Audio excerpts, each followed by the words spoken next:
கூடி நல்லா கான்சென்ட்ரேட் பண்ணுங்க.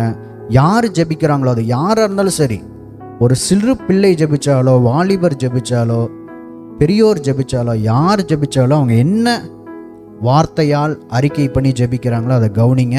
அவங்க சொல்கிறத ரிப்பீட் பண்ணுங்க. ஆமேன்னு சொல்லுங்க. அநேக பேர் ஜெபிக்கும்போது ஆமேன்னு சொல்கிறதே இல்லை, அமைதியாகவே இருப்பாங்க. ஜெபம் ஆரம்பித்து முடிக்கிற வரைக்கும் ஒரு அசைவு இருக்காது அவங்க உடம்புல, நாவில் ஒரு அறிக்கையும் பண்ண மாட்டாங்க. அப்படி இருக்கக்கூடாது.